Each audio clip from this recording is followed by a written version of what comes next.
మీ ఎలాంటి వ్యాపార ప్రకటనలకైనా వెంటనే మా ఛానల్ సంప్రదించండి. నమస్తే. ఈరోజు మన స్టూడియోలో ప్రముఖ ఆధ్యాత్మికవేత్త వేదిక్ ఆస్ట్రాలజర్ గోనుగొంట్ల సురేష్ బాబు గారు ఉన్నారు. సో గురువు గారితో మాట్లాడేద్దాం. నమస్కారం గురుగారు. మణికంఠ గారు నమస్కారం అండి. గురుగారు, ఆగస్ట్ మాసం విశేషంగా శ్రావణ మాసం, మన కుంభరాశి వారి పరిస్థితి ఏ విధంగా ఉండిపోతుంది? ఏళ్ళనాటి శనిలో వీళ్ళు కూడా ఉన్నారు. మరి ఈ మంత్ ఏమన్నా రిలీఫ్ ఉంటుందంటారా? ఓవరాల్గా ఎలాంటి జాగ్రత్తలు, ఎలాంటి పరిహారాలు తీసుకుంటే బాగుంటుందంటారా? సో ఒక ముక్కలో చెప్పాలంటే వీళ్ళకి తటస్థంగా నుంచి బెటర్గా ఉంటుందండి. ఇబ్బంది అయితే లేదు. అది ఏళ్ళనాటి ఇబ్బందులు అయితే ఉన్నాయి. కానీ మిగతా గ్రహాలు గురువు కానివ్వండి, తర్వాత మంగళ కానివ్వండి, శుక్రుడు కానివ్వండి, బుధుడు, శుక్రుడు ఇలాంటి గ్రహాలన్నీ వీళ్ళకి చాలా అనుకూలంగా ఉన్నాయి. ఒక సూర్యుడు, తర్వాత శని తండ్రి కొడుకులు అనమాట. వీళ్ళిద్దరే అనుకూలంగా లేరు ఈ రాశి వాళ్ళకి. మిగతా గ్రహాలన్నీ చాలా పాజిటివ్గా ఉన్నాయని చెప్పుకోవాలి. ఒక రకం చెప్పుకుంటే ఆగస్టు మంత్ కొంచెం బెస్ట్గానే ఉంటుంది. ఇంతకుముందు రాశులతో కనుక, ఇంతకుముందు మాసాలతో కనుక కంపేర్ చేసుకుంటే. మనం డీటెయిల్స్లోకి వెళ్ళబోయే ముందు ఇందులో ధనిష్ట 3-4 పాదాలు, శతభిషం 1-2-3-4 పాదాలు, తర్వాత ఉత్తరాభాద్ర 1-2-3 పాదాలు అంతా కూడా మనకి కుంభరాశిలో ఉంటాయండి. మనం పేరు బలంగా కనుక చూసుకుంటే వీళ్ళకి గు, గే, గో, సా, సి, సు, సే, సో, దా అన్న అక్షరాలంతా కూడా మనకి ఈ కుంభరాశిలో ఉంటాయి. మనం ప్లానెటరీ మూవ్మెంట్ని బట్టి కనుక చూసుకుంటే సూర్యుడు ఆగస్టు 17వ తారీఖు మారుతూ ఉన్నాడండి. అయితే జూలైలో 3 గ్రహాలు మారుతూ ఉన్నాయి. ఆ జూలై ఎండ్లో ఒకటి వచ్చేటప్పటికి కుజుడు, వీళ్ళు కన్యరాశిలో 28వ తారీఖు, 26వ తారీఖు శుక్రుడు మిథున రాశిలోకి, బుధుడు వచ్చేటప్పటికి కర్కాటక రాశిలోకి 22వ తారీఖు. అంటే మనకి ఆగస్టు మంత్ కొంచెం ప్రారంభమయ్యే ముందు ఇవి కూడా మారడంతో టోటల్గా 4 గ్రహాల యొక్క మార్పు వీళ్ళకి ఎఫెక్ట్ అవుతూ ఉందన్నమాట. బట్ మేజర్గా ఒక సూర్యుడు తప్ప మిగతా గ్రహాలన్నీ కొంచెం పాజిటివ్గా ఉన్నాయని మనం చెప్పుకోవాలన్నమాట. మనం కనుక చూసుకుంటే వీళ్ళకి సూక్ష్మ గోచారం, లఘు గోచారం కాన్సెప్ట్ ప్రకారం కనుక చూసుకుంటే వీళ్ళకి యాత్రలు చేసే అవకాశం ఎక్కువగా ఉంటుంది. ఏ పని చేసినా విజయవంతంగా ఉంటుంది. పుత్రుడి ద్వారా మంచి హ్యాపీ న్యూస్లు ఇండి చక్కగా ఉండే అవకాశం ఎక్కువగా ఉంటుంది. అయితే ఒక విషయంలో జాగ్రత్తగా ఉండాలి. కుజుడు కొంచెం ఉండటం వల్ల మృత్యం అని చెప్తారు. అంటే వీళ్ళకి ఏదైనా కనుక అప్పటిదాకా పనులు ఏదైనా కనుక ఉంటే అవన్నీ ఆగిపోయే అవకాశం ఎక్కువగా ఉంటుంది. అంత ఇంతటితో ముగింపు పలిగే అవకాశం ఎక్కువగా ఉంటుంది. ముందుకెళ్లకుండా ఉండే పరిస్థితులు ఎక్కువగా ఉంటుంది. సో మనం డీటెయిల్స్ కనుక చూసుకుంటే వీళ్ళకి సూర్యుడు 7th హౌస్లో ఉండి 1st హౌస్ను చూడటం వల్ల మనకేం చెప్తారంటే సామంత జన విద్వేష దారాపీడ సుతామయం ఉత్సాహభంగకారిణి గోచారిస్తే సప్తమే రవి అని మనకి మహర్షులు చెప్తారు. దీని ప్రకారం కనుక చూసుకుంటే వీళ్ళ కింద పనిచేస్తున్న ఎంప్లాయీస్ కానివ్వండి, మెయిడ్స్ కానివ్వండి, ఇంట్లో పనిచేస్తూ ఉంటారు కదండి,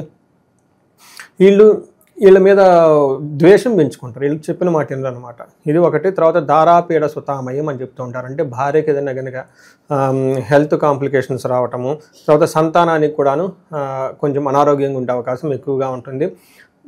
మేజర్ ఏంటంటేనండి వీళ్ళు ఉత్సాహంగా ఏదైనా కనుక పని చేస్తూ ఉంటే వేరే వాళ్ళు వచ్చి ఆటంకాలు పెడుతూ ఉంటారు. అంటే ఏమవుతుందంటే వీళ్ళు ఒక పనో ప్రాజెక్ట్ ఏదో చేయాలని అనుకుంటూ ఉంటారు.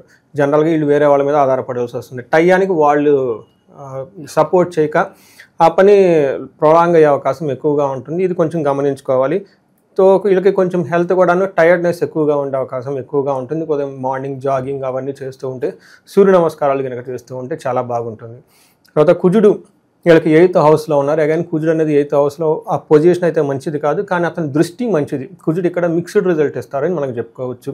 కుజుడు 8వ ఇంట్లో ఉంటే ప్రవాస కార్య సానిహత్ కసారోగ పీడనం స్థాననాశన రుణచ్ఛేద అష్టమస్తే ధారాసుతి అని మనకి మహర్షులు చెప్తూ ఉంటారు. దీని ప్రకారం కనుక చూసుకుంటే దేశాంతరాల్లో ఉండటము, పనులు జరగకపోవటము, తర్వాత విపరీతంగా దగ్గొచ్చే అవకాశం ఎక్కువగా ఉంటుంది. స్థాననాశనం, వీళ్ళు కనుక ఏదైనా ప్రాజెక్ట్ కానీ ఏదైనా కనుక తలపెడితే అందులో సరైన రిజల్ట్ రాక ఆగిపోయే అవకాశం ఎక్కువగా ఉంటుంది. అంతేకాకుండా రుణచ్ఛేద, తర్వాత అప్పులు వాళ్ళ బాధలు ఎక్కువయ్యే అవకాశం ఎక్కువగా ఉంటుంది. ఇది కుజుడు మనకి నెగిటివ్ సైడ్లో రిజల్ట్ ఇస్తూ ఉంటారు అనమాట. మనం పాజిటివ్ సైడ్లో కనుక తీసుకుంటే వీళ్ళకి మనీ ప్రకారంగా చాలా బాగుంటుంది. ధనంతో పాటు విజయం కూడా వచ్చే అవకాశం ఎక్కువగా ఉంటుంది. కుజుడు ఇక్కడ మనకి మిక్స్డ్ రిజల్ట్ ఇస్తున్నారని చెప్పుకోవాలి. శుక్రుడు మనం కనుక చూసుకుంటే వీళ్ళు 5th హౌస్లో ఉండి భాగ్యం, లక్కును తీసుకొని వస్తున్నారు ఈ మాసంలో. వీళ్ళకి మీరు అడిగారు కదండి, వీళ్ళకి ఏళ్ళనాటి శని నడుస్తుంది. సో శుక్రుడు వీళ్ళకి 5th హౌస్లో ఉండటంతో అన్ఎక్స్పెక్టెడ్గా ఎవరో వచ్చి వీళ్ళకి పరిచయం కావటం, ఏదో ఒక విధంగా ధనం రావటం, వాళ్ళ ఊహించిన విధంగా వచ్చి హెల్ప్ చేసే అవకాశం వీళ్ళకి ఎక్కువగా ఉంటుంది. మనకేం చెప్తారంటే దాసీభృత్య జనలాభ నిత్య సంతోష మృష్టాన్న భోజనం ధనధాన్యాభిష్టార్థ పంచమస్తే భవేద్ భృగో అని మనకి సంస్కృతంలో చెప్తారు. దీని ప్రకారం ఏమంటే దాసీజనులు అంటే మన సూర్యుడు ఏమని చెప్తున్నాం, వాళ్ళకి ఇబ్బంది పెడుతారని చెప్తుంటే శుక్రుడు దీన్ని మనకి సపోర్ట్ ఇస్తూ ఉన్నారనమాట. అంటే ఆల్టర్నేటివ్ ఎవరో ఒకళ్ళు వచ్చి హెల్ప్ చేస్తారని మనం చెప్పుకోవచ్చు. మంచి భోజనం చక్కగా టయానికి తింటూ ఉంటారు. ధనధాన్య అభిష్టార్థ ధనంతో పాటు ధాన్యంతో పాటు అనుకున్న పనులన్నీ అనుకున్న విధంగా చక్కగా ఇష్టానుసారంగా వాళ్ళకి ఏది తెలిస్తే అది అయ్యే అవకాశం, ఇలాంటి ఏది తెలిస్తే అది ఆ పని టక్కన వాళ్ళకి కార్యరూపం దాల్చేసి మంచి రిజల్ట్ వచ్చే అవకాశం ఎక్కువగా ఉంటుంది.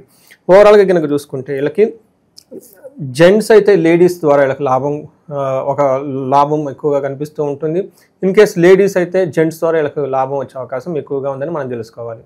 ఇక విశేషంగా ఈ రాశిలో ఏ నక్షత్రాలు ఉంటాయి, వాళ్ళకి ఎలా ఉండబోతుంది? ఇందులో మనకి ధనిష్ట, శతభిషం, పూర్వభాద్ర నక్షత్రాలు ఉంటాయండి. ఇందులో ధనిష్ట నక్షత్రం కనుక చూసుకుంటే వీళ్ళకి రాజ్య లాభము చూపిస్తుంది. అంటే వీళ్ళకి ఏదైనా ప్రమోషన్ రావడం కానివ్వండి, నెక్స్ట్ స్టెప్ కెరీర్లో ఒక ఇంప్రూవ్మెంట్ రావటం, లేదంటే వీళ్ళు కొంచెం ఏలినాడ్సిన్తో ఉన్నారు కాబట్టి ఏదో ఒక కొత్త అవకాశం వచ్చే అవకాశం వీళ్ళకి ఎక్కువ కనిపిస్తూ ఉంటుంది. లాభప్రదంగా ఉంటారు.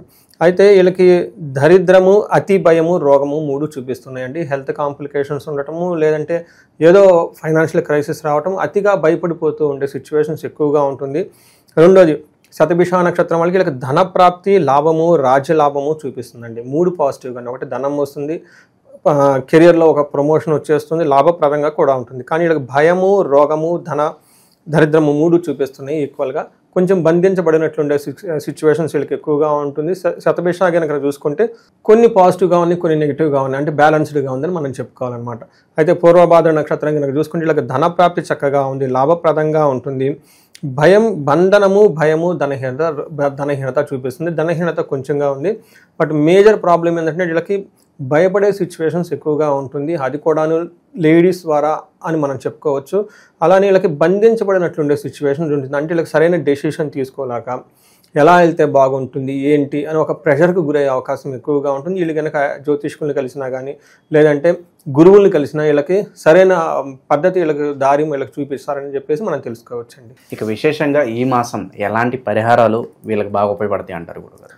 మనం కనుక చూసుకుంటే వీళ్ళకి సూర్యుడు అంత అనుకూలంగా లేరండి. ఒక సూర్యుడు కనుక వీళ్ళకి చక్కగా సహకరిస్తే టోటల్గా చాలా బాగుందని మనం చెప్పుకోవచ్చు. సూర్యుడికి సంబంధించి ఆదిత్య హృదయ స్తోత్రం చదువుకున్న, సూర్య అష్టకం చదువుకున్న తర్వాత సూర్యుడు వచ్చేటప్పటికి నమస్కార ప్రియుడు అంటారు. మనకి సూర్య నమస్కారాలు చేసినా కానీ చాలా చక్కగా కలిసి వస్తుంది. ఎవరికైనా కనుక అగ్ని కార్యం, లేదంటే అగ్నిహోత్రం ఇలాంటివన్నీ కనుక చేస్తే చాలా చక్కగా కలిసి వస్తుంది. ఇది కాకుండా 1 కేజీ గోధుమలు కనుక గుడిలో కానీ, బ్రాహ్మణులకు కానీ, లేదంటే సత్పురుషులకు కానీ దానం కనుక చేస్తుంటే, లేదంటే ఆవుకి ఇంకే అవి మనకి దేశీయ ఆవులు అంటారు కదండి, ఈ ఆవులకి మనకి బనానా తినిపించినా కానీ, ఇంకోటి తినిపించినా కానీ, బ్రెడ్ ఇలాంటివి కనుక తినిపించినా కానీ వాళ్ళకి ఈ దోషం పోయేసి చక్కగా ఉంటుంది. అంతేకాకుండా ఫాదర్ లాంటి ఫిగర్స్ ఉంటారు, ఫాదరు, పెదనాన్న, లేదంటే కొంచెం తాతలు ఇలాంటి వాళ్ళ దగ్గర ఆశీర్వాదం తీసుకొని వాళ్ళకి ఏమైనా బట్టలు ఇచ్చినా కానీ ఈ సూర్యుడు వాళ్ళకి చాలా హ్యాపీగా ఫీల్ అయిపోయేసి ఆ దోషం అంతా పోతుంది. ప్లస్ వాళ్ళకి మంచి డైరెక్షన్ కూడా వీళ్ళకి వస్తుందని చెప్పుకోవచ్చు. ఇది కాకుండా మనం కనుక చూసుకుంటే వీళ్ళకి ఏలినాడ్సిన వాళ్ళ ధనానికి చాలామంది ఇబ్బంది పడిపోతూ ఉన్నారు. చాలామంది నేను లాస్ట్ ఇయర్ కుబేర పాశుపత అభిషేకము, లేకపోతే విశేషంగా మహాలక్ష్మి హోమం ఇవన్నీ చేసినప్పుడు ఈ రాశి వాళ్ళు కూడా ఎక్కువ మంది వచ్చేసి మనకి ఇవి చేయించుకున్నారనమాట. ఇవి కుబేరు పాశుపతము, లక్ష్మీ విశేష హోమం ఇవంతా. అయితే కొంతమంది చేయించుకోలేకపోయారు. ఒక ధనానికి సంబంధించి కొంచెం రేట్ ఎక్కువ ఉండటం అయితేనేమి, 1 to 1 వాళ్ళ ఇంట్లో చేయాలండి కాబట్టి. అయితే ఇవన్నీ దృష్టిలో పెట్టుకొని ఈసారి సామూహికంగా అరేంజ్ చేయడం జరిగింది. అందులో కూడా శ్రావణ మాసం లాస్ట్ శుక్రవారం చేస్తూ ఉన్నాము. అందులో లాస్ట్ గురువారం, వచ్చే గురువారం రోజున కుబేర పాశుపత అభిషేకం చేస్తున్నాం, ధనం ఇంట్లో స్థిరంగా ఉండటానికి. తర్వాత మహాలక్ష్మి విశేష హోమం ఒకటి చేస్తూ ఉన్నామండి. ఇది వచ్చేటప్పటికి శీఘ్రంగా వీళ్ళకి త్వరగా ధనం రావడానికి. రెండోది పోయిన ధనం వచ్చేటప్పటికి వీళ్ళకి త్వరగా మళ్ళీ వీళ్ళకి బ్యాక్ రావడానికి కూడాను మనకి శ్రీ సూక్తంతో సంపుటీకరణ చేసిన బీజ మంత్రాలతోటి, తామర పూలతోటి, నెయ్యితోటి విశేష హోమం ఒకటి చేయబోతూ ఉన్నాం. ఇవి 2 కూడా పెద్ద కార్యక్రమాలు. ఇందులో పార్టిసిపేట్ చేసిన పేరుకు సామూహికంగా కానివ్వండి, మరి ప్రతి ఒక్కళ్ళకి వాళ్ళ చేతులతో వాళ్ళ అభిషేకం, వాళ్ళ చేతులతో వాళ్ళు హోమం చేసే అవకాశం కూడా కల్పించే ప్రయత్నం అన్నీ చేస్తూ ఉన్నామండి. ఇంట్రెస్ట్ కనుక ఎవరికన్నా ఉంటే మనకి కాల్ చేస్తే వాళ్ళకి డీటెయిల్స్ ఇవ్వచ్చు. ఓకే, ఓవరాల్గా కుంభరాశి వాళ్ళకి ఎలాంటి పరిస్థితులు ఎదురవుతాయో మీ మాటలో చాలా చక్కగా వివరించారు. ధన్యవాదాలు. ధన్యవాదాలు.